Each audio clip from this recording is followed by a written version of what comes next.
요절인 27절을 같이 읽어보겠습니다. 27 시작. 대개는 왕을 저울에 달아보니 부족함이 되었다 하며. 예, 오늘 말씀의 제목은 하나님의 저울입니다. 오늘 말씀은 바벨론 제국의 마지막 왕 벨사살에 관한 이야기입니다. 벨사살 왕은 하나님의 저울에 달아보니 무게가 나가지 않아서 끝이 비참하게 죽고 말았습니다. 잠언 24장 12절에서 하나님은 사람의 마음을 저울질 하신다 라고 하였고, 또 사무엘상 2장 3절에서는 여호와는 사람의 행동을 달아보신다 라고 하였습니다. 사람에게 육체의 몸무게가 있듯이 영적인 몸무게가 있습니다. 여러분은 하나님 앞에서 자신의 영적인 몸무게가 얼마 정도 나간다고 생각하십니까? 저는 제 육체의 몸무게가 73kg이지만 영적인 몸무게가 하나님 앞에 얼마 나가지 않을 것 같아서 참으로 두렵고 떨립니다. 이 시간 말씀 앞에서 우리가 두렵고 떨리는 자세로 자신의 영적인 무게가 어느 정도 나가는지 생각해보고, 어떻게 하면 나의 영적인 무게가 정말 하나님 앞에서 나갈 수 있는지 깊이 생각해보는 시간이 되기를 기도합니다. 우리 함께 1절을 같이 읽어봅시다. 벨사살 시작. 벨사살 왕이 그의 귀족 1000명을 위하여 큰 잔치를 베풀고 그 1000명 앞에서 술을 마시니라. 벨사살 왕이 귀족 1000명과 함께 큰 술잔치를 벌였습니다. 먼저 어떤 상황에서 이런 술잔치를 벌이게 되었는지 그 역사적 상황을 간단하게 말씀드리겠습니다. 바벨론 제국 그 유명한 느부갓네살 왕이 BC 605년에 다니엘을 포로로 잡아왔습니다. 그런데 그가 70세의 나이로 BC 562년에 그가 죽었습니다. 그러자 그의 아들들과 사위들 권력 다툼이 일어났습니다. 3년 동안에 3명의 왕이 죽고 암살당하고 3년이 아니라 6년 동안에 3명의 왕이 바뀌었습니다. 그리고 결국에 그 권력 다툼에 마지막으로 남은 사람이 나보니두스가 집권하였습니다. 그는 느부갓네살의 아들이 아니라 사위였습니다. 사위. 그는 17년 동안 통치를 했는데, 그는 무너져버린 바벨론의 영광을 다시 회복시키겠다는 마음으로 여러 일어나는 반란 세력들을 제압하기 위해 바벨론 원정을 떠나 수년 동안 전쟁터에 나가 있는 동안 그의 아들 벨사살에게 대리 통치, 섭정을 맡겼던 것입니다. 그러므로 벨사살, 지금 나오는 왕은 나보니두스의 아들이고, 이 나보니두스는 느부갓네살의 사위입니다. 그런데 그 상황에서 메대와 페르시아 연합군이 바벨론 성을 포위 공격해 왔습니다.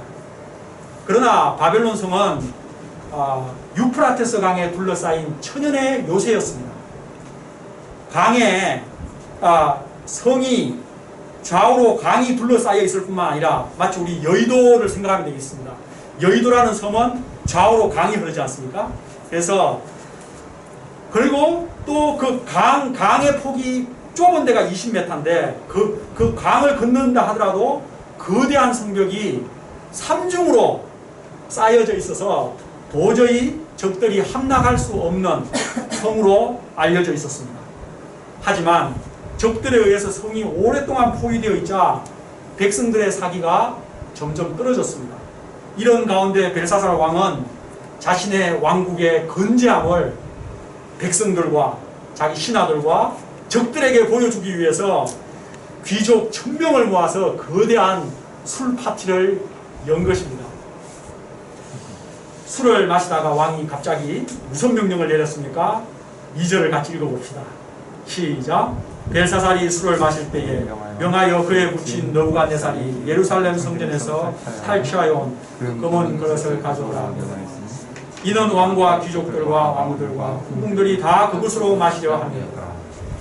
예루살렘에서 탈취하여 온 성전의 금은 그 집기 그릇들은 하나님께 제사 드릴 때 드리는 거룩한 그릇들이었습니다.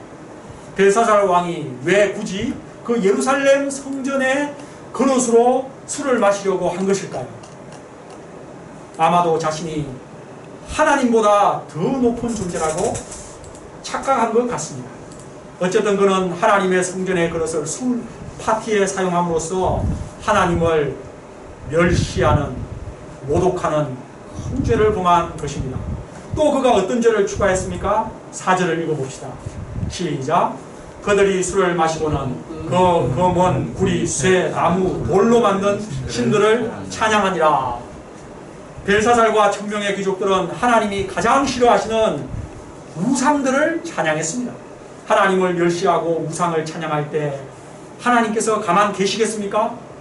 이사야서 42장 8절은 말하고 있습니다. 나는 여호와이니 이는 내 이름이니라. 나는 내 영광을 다른 자에게, 내 찬송을 우상에게 주지 아니하리라. 술을 즐기던 왕과 귀족들의 얼굴이 갑자기 새파랗게 질렸습니다. 왜냐하면 왕궁 촛대 맞은편에 사람의 손가락이 나타나서 석회벽에 글씨를 쓰는 것을 보았기 때문입니다. 우리 5, 6절을 같이 읽어봅시다. 시작. 이때에 사람의 손가락들이 나타나서 왕궁 촛대 맞은편 석회벽에 글자를 쓰는데 왕이 그 글자 쓰는 손가락을 본지라. 이에 왕의 절기는 그 생각이 번민하여 널쩍나리 마디가 녹는 듯하고 그의 무릎이 서로 얼마나 공포에 사로잡혔으니 왕의 널쩍 다리 마디가 녹는 듯하고 무릎이 서로 간에 딱딱딱딱하게 부딪혔을까요? 거대한 술 파티가 순식간에 얼어붙은 겨울 왕국이 되었습니다. 두려움에 사로잡힌 왕은 큰 소리를 질러 술객과 술사와 점쟁이들을 불러오라고 했습니다.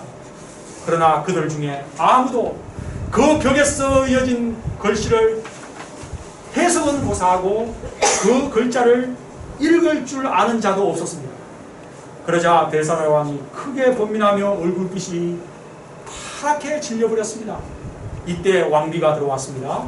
여기서 왕비는 벨사살의 아내가 아니고 정확히는 태후입니다. 옛날 한글 개적본에는 태후라고 되어 있는데 태후가 다른 말로 대비죠. 대비. 정확하게 말하면 벨사살의 어머니로서 그 진짜 현재 왕인 나봇니두스의 아내 왕비 이며 또한 그는 느부갓네살의 딸이죠. 느부갓네살 그 대왕의 딸이죠. 그가 왕에게 무엇이라고 말합니까? 우리 11, 12절을 같이 또 읽어봅시다. 시작.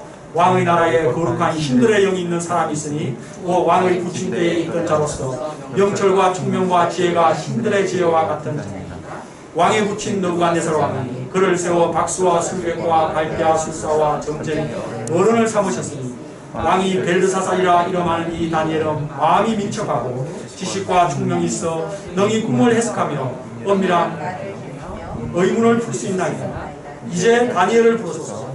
그리하시면 그가 그 해석을 알게 하리니. 네. 현재 BC 539년. 이 해가 바로 바벨론의 멸망의 해입니다. 539년 10월 18일. 이 당시 다니엘은 이미 8순이 넘은 노인으로서 현직에서 은퇴하고 조용히 하나님과 교제하며 살았던 것 같습니다. 그런데 그가 다시 역사의 무대에 재등장하였습니다. 왕의 부름을 받아 나온 다니엘에게 벨사살은 무엇이라고 말합니까? 16절을 보십시오. 내가 니에 대하여 들은즉 너는 해석을 잘하고 의문을 푼다고 하더라. 그런즉 네가 이 벽에 쓰여진 이 글씨를 읽고 해석을 내게 알려주면 내가 내게 자주색 옷을 입히고 금사슬을 목에 걸어주고 너를 나라의 셋째 통치자로 삼으리라. 셋째라는 것은 나보디두스, 그리고 벨사살, 그리고 세 번째를 세우겠다는 것이죠. 왕의 말에 다니엘의 대답이 무엇입니까? 17절을 같이 읽어봅시다. 다니엘이 시작. 다니엘이 왕에게 대답하여 이르되 왕의 예물은 왕이 친히 가지시며 왕의 상급은 다른 사람에게 주옵소서. 그럴지라도 내가 왕을 위하여 이거를 이루며 그 해석을 아뢰리이다. 다니엘은 왕의 예물과 상급에 관심이 없었습니다. 그리고 곧 왕국이 끝나는 것을 알고 있는 그로서 왕이 주는 예물과 상급이 무슨 소용이 있겠습니까? 다니엘은 글씨를 해석하기에 앞서 먼저 과거 느부갓네살 왕이 겪었던 일을 상기시켜 말합니다. 우리 18에서 21절 좀 긴데 같이 읽어보겠습니다. 왕이여 시작. 왕이여 지극히 높으신 하나님이 왕에 붙인 느부갓네살에게 나라와 큰 권세와 영광과 위엄을 주셨고 그에게 큰 권세를 주셨으므로 백성들과 나라들과 언어가 다른 모든 사람들이 그의 앞에서 떨며 두려워하였습니다. 그는 임의로 죽이며 임의로 살리며 임의로 높이며 임의로 낮추었더니 그가 마음이 높아지며 뜻이 완악하여 교만을 하며 그의 왕위가 폐한받으며 그의 영광을 빼앗기고 사람 중에서 쫓겨나서 그 마음이 들짐승의 마음과 같아 또 들나귀와 함께 살며 또 소처럼 풀을 먹으며 그의 몸이 하늘이슬에 젖었으며 지극히 높으신 하나님이 사람 나라를 다스리시며 자기의 뜻대로 누구든지 그 자리에 세우시는 줄을 알기에 이르렀나이다. 다니엘은 느부갓네살 왕의 교만을 하나님께서 어떻게 치셨는지 자세하게 설명해 주었습니다. 이를 통해 벨사살의 문제를 지적한 것입니다. 22, 23절입니다. 벨사살 왕이여 왕은 그의 아들이 되어서도 정확하게 아들은 아니지만 이렇게 선왕에 대해서 그 후대 왕들은 아들이라고 표현을 했다고 합니다. 벨사살이여 왕은 그의 아들이 되어서 이것을 다 알고도 아직도 마음을 낮추지 아니하고 도리어 자신을 하늘의 주제보다 높이며 그의 성전 그릇을 왕 앞으로 가져다가 왕과 귀족들과 왕후들과 후궁들이 다 그것으로 술을 마시고 왕이 또 보지도 듣지도 알지도 못하는 검은 구리 쇠 나무 돌로 만든 신상들을 찬양하고 도리어 왕의 호흡을 주장하시고 왕의 모든 길을 작정하시는 하나님께 영광을 돌리지 아니하였나이다. 아마 다니엘이 그 천명의 귀족들 앞에서 왕 앞에서 추상같이 말했을 것입니다. 그 스피릿이 어떠했겠습니까? 벨사살은 느부갓네살이 교만으로 짐승같이 소처럼 풀을 먹게 되었다는 그 역사적인 사건을 알고서도 마음을 낮추지 아니하였다고 책망했습니다. 도리어 자신을 하늘의 주제이신 하나님보다 높여 하나님의 성전 그릇으로 술을 마시고 우상들을 찬양했음을 책망했습니다. 다니엘은 벨사살이 왕의 호흡을 주장하시고 왕의 길을 작정하시는 하나님께 영광을 돌리지 않았다고 말하고 있습니다. 하나님은 벨사살 왕의 호흡을 주장하고 계신 분이셨습니다. 그 벨사살의 살고 죽는 것이 하나님께 달려 있었습니다. 여러분과 저의 호흡도 하나님께서 주장하고 계심을 믿습니다. 여러분과 저의 살고 죽는 것이 하나님의 손 안에 있습니다. 하나님께서 너 안 되겠다, 그만 호흡해라 하면 그날로 우리는 죽어 조용히 하나님의 심판대 앞에 가야 하는 존재 아닙니까? 이사야서 2장 22절은 말합니다. 너희는 인생을 의지하지 말라. 그의 호흡은 코에 있나니 셈할 가치가 없느니라.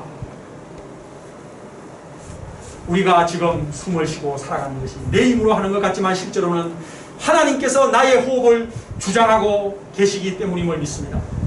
우리가 숨쉬고 살아가는 것이 다 하나님의 은총입니다. 다음으로 하나님은 벨사살 왕에게 왕의 길을 작정하시는 하나님께 영광을 돌리지 않았다고 했습니다. 벨사살의 인생길이 하나님의 손바닥 안에 있습니다. 우리들의 인생길도 하나님 안에 있음을 믿습니다. 하나님은 여러분과 저의 인생길을 작정하시는 분이십니다. 하나님께서 오른쪽으로 가라 하시면 오른쪽으로 가게 되고 왼쪽으로 가라 하게 되면 왼쪽으로 가게 되는 것입니다. 그 길을 꾸불꾸불하라고 하면 꾸불꾸불하게 되는 것이고 하이웨이가 되도록 하시면 하이웨이로 가는 것입니다. 하나님은 여러분과 저의 인생길을 작정하시는 분이십니다. 우리의 지나온 인생길을 한번 돌아보십시오. 우리가 하나님을 떠나 자행자재할 때 얼마나 인생길이 꾸불꾸불했습니까? 그러나 하나님을 제대로 경외할 때 하나님께서 우리 길을 반듯하게 닦아주셨지 않습니까? 지금까지 지내온 것 하나님의 인도하심이었음을 우리는 고백하지 않을 수 없습니다. 그러므로 우리는 나의 호흡을 주장하고 계시며 나의 인생길을 작정하시는 하나님께 늘 감사하고 그분께 경배와 찬양을 드리는 벨사살과는 정반대된 그런 삶을 살아야 하겠습니다. 아멘. 그런데 벨사살 왕은 도리어 그러한 하나님을 모욕하고 우상을 찬양했습니다. 이로써 하나님께서 진노하여 사람의 손가락을 벽에 흰 그 석회 대리석 벽에 거기다가 손이 나와서 글씨를 쓴 것입니다. 한번 그 글씨를 읽어볼까요? 우리 24, 25절 읽겠습니다. 이름으로 시작. 이름으로 그의 앞에서 이 손가락이 나와서 이 글을 기록하였나이다. 기록된 글자는 이것이니 곧 메네 데겔 우바르신이라.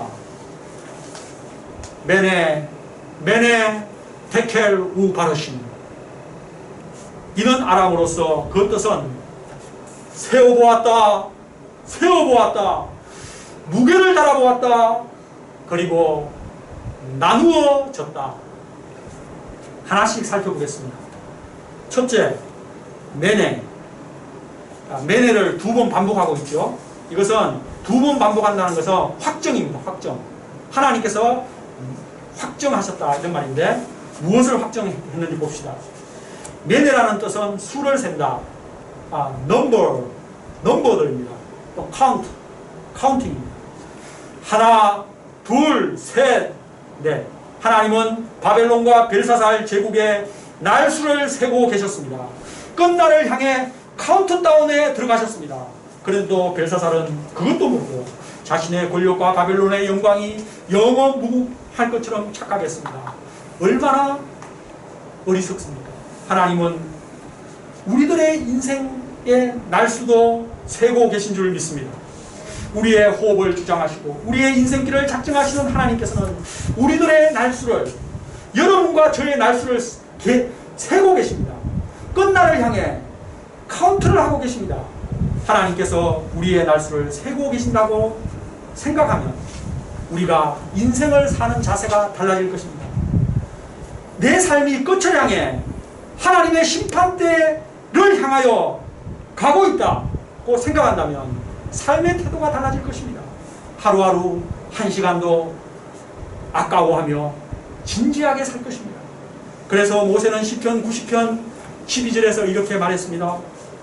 여호와여 우리에게 우리 날 계수함을 가르치사 지혜의 마음을 얻게 하소서. 지혜로운 사람은 늘 끝을 생각할 줄 아는 사람입니다. 전도서 7장 4절은 지혜로운 사람은 마음이 초상집에 가 있으나 어리석은 사람은 마음이 잔치집에 가 있다고 했습니다.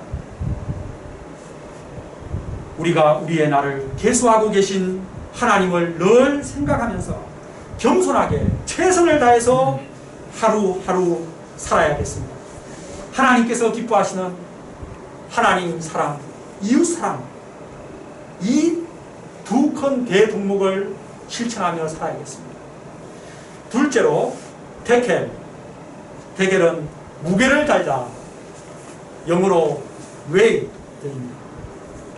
27절을 같이 읽어봅시다. 시작. 데켈은 왕을 저울에 달아보니 부족함이 되었다며. 하나님의 저울은 특별한 저울입니다. 그 저울은 몸무게를 달아보는 저울이 아니라 영혼의 무게, 신앙의 무게를 달아보는 저울입니다. 하나님께서 그 저울에 바벨론 왕 벨사살의 무게를 달아보니 부족했습니다. 부족해도 한참 부족했습니다. 벨사살은 세상의 모든 것을 소유한 왕이었습니다. 대제국의 킹이었습니다. 권력과 부와 영광과 수많은 후궁과 다 가진 자였습니다. 아마 그는 진귀한 음식도 많이 먹었기 때문에 몸무게도 상당히 많이 나갔을 것 같습니다. 저 북쪽의 독재자도 몸무게가 상당히 많이 나가는 것 같습니다. 그런데 하나님의 저울에 무게를 달아보니 무게가 거의 나가지를 않았습니다. 저울의 바늘침이 거의 움직이질 않았습니다. 벨사살의 영적인 무게는 거의 먼지 수준의 무게였습니다. 하나님은 지금도 이처럼 각 사람의 인생의 무게를 달아보고 계십니다. 여러분은 하나님의 저울에 올라가면 무게가 몇 그램, 몇 킬로그램 나오실 것 같습니다. 요즘 사람들은 저울에 올라가는 것을 부담스러워합니다. 그리고 저울에 올라갈 때 무게가 적게 나오면 좋아라고 합니다. 그러나 하나님의 저울에 올라갔을 때는 무게가 많이 나올수록 좋은 것입니다. 바로 영적인 무게, 믿음의 무게, 신앙의 무게를 말합니다. 하나님의 저울에 올라갔을 때 무게가 많이 나가는 것은 첫째, 예수 그리스도를 믿는 믿음의 무게. 둘째, 하나님의 말씀에 순종하는 말씀 순종의 무게. 얼마나 말씀에 순종하며 살아왔는가. 우리 옛날 시편 119편에 나와 있죠. 나의 유업은 나의 재산은 하나님의 말씀을 순종한 것이니이다. 셋째, 이웃을 내 몸처럼 사랑하는 사랑의 무게입니다. 이외에도 성령의 9가지 열매의 무게는 많이 나갈 것입니다.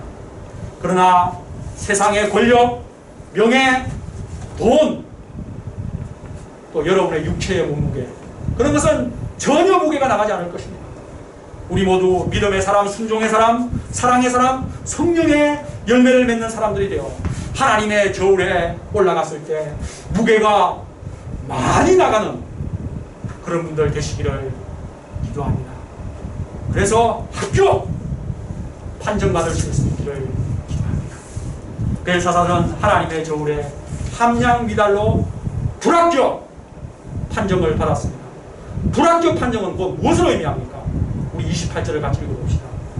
시작.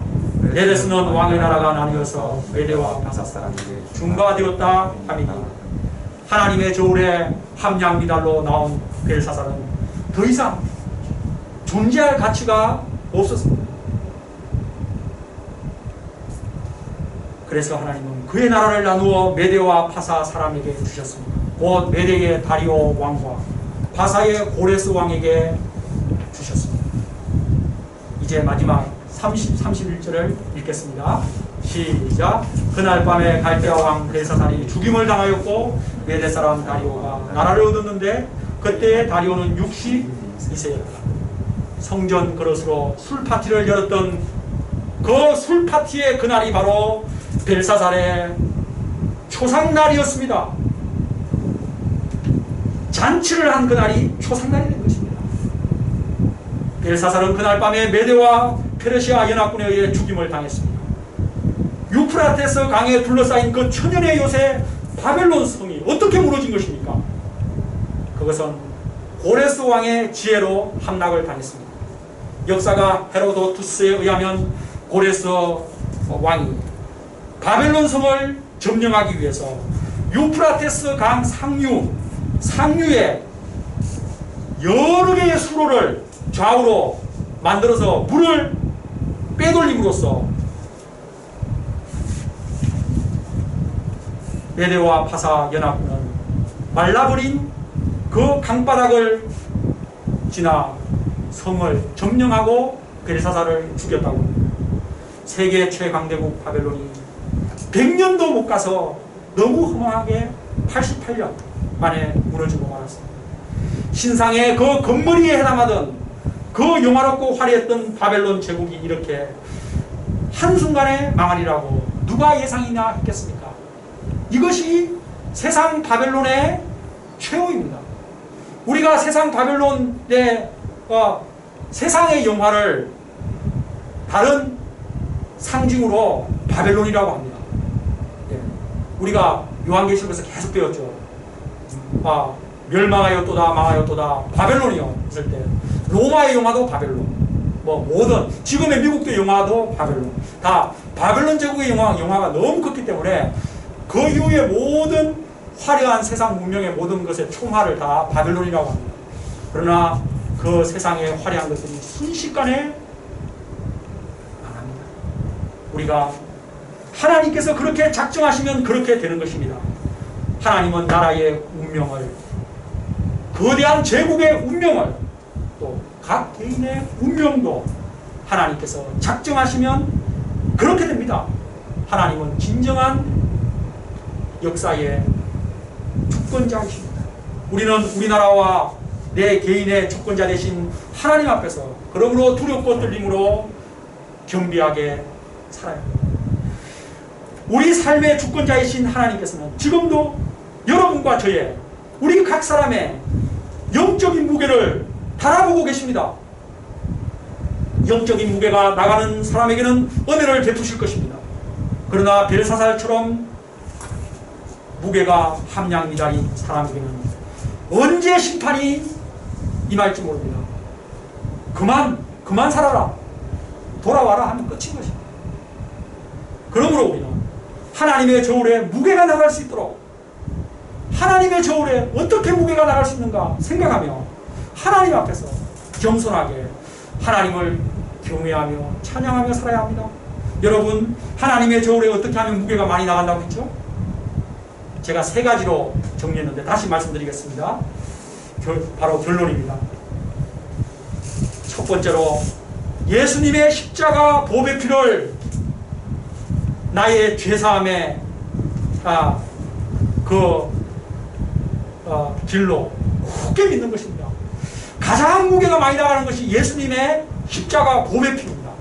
그것은 하나님의 피이기 때문에 그 피를 믿으면 가장 많이 나갑니다.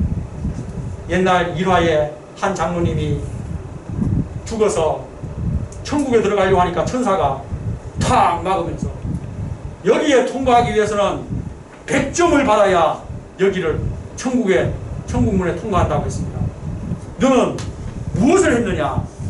그러니까 제가 얼마나 주일 예배 안 빠지고 새벽 기도를 잘했는지 모릅니다. 그거 1점. 제가 헌금을 얼마나 많이 했는지 모릅니다. 그거는 0.5점. 옆집에 내가 뭐 좀 아무리 해도 5점 10점이 안 되는 것입니다. 그래서 그 장로님이 천사님 불쌍히 여겨주세요. 저 예수님의 십자가밖에 의지할 것이 없어요. 그러니까 바로 쫙 100점 통과했다고 합니다. 그러므로 예수님의 십자가 보배 피를 믿는 그 믿음이 가장 무게가 많이 나갑니다. 여러분, 이거 분명히 알고 계시면 됩니다. 두 번째로 뭐라고 했습니까? 하나님의 말씀을 실천하며 살아간 그 말씀 순종의 무게, 그것입니다. 그리고 마지막 세 번째는 바로 나의 이웃을 내 몸처럼 사랑한 사랑의 무게입니다. 그 외에도 제가 성령의 9가지, 여러 가지 무게가 나가는 것이 있겠지만 그 3가지만 분명히 생각하고 있으면 어떻게 하나님 저울에 무게가 많이 나갈 수 있는가 여러분이 생각할 수 있을 것입니다. 이번 한 주 우리 모두 하나님 저울에 무게가 많이 나가는 삶을 사시고 앞으로의 인생이 나중에 하나님 앞에 갔을 때 그 저울에 올라갈 텐데 그때 무게가 많이 나가서 합격! 다감이 중고 합격! 박종규 합격 말이야! 이렇게 그런 합격 통지 다 받고 정말 하나님의 영접받는 분들 다 되시기를 기도합니다. 우리 요절 같이 27절 읽겠습니다. 시작. 테켈은 왕을 저울에 달아보니 부족함이 되었다. 하나님 감사합니다. 이렇게 주일 예배 드리며 생명의 말씀, 진리의 말씀 참 또 크고 두려운 말씀 주셔서 감사합니다. 하나님께서 저울로 저희 각 인생을 무게를 달고 계시다는 것을 알게 되었습니다. 참으로 이 말씀 앞에 두렵고 떨림으로 저희가 인생을 살아가게 하옵소서. 세상 헛된 바벨론의 영광 취하지 않게 하시고 오직 하나님 감사하며 예수님 십자가 보혈 굳게 믿으며 또 하나님 영광 돌리는 삶 살게 하옵소서. 예수님 이름으로 기도합니다. 아멘.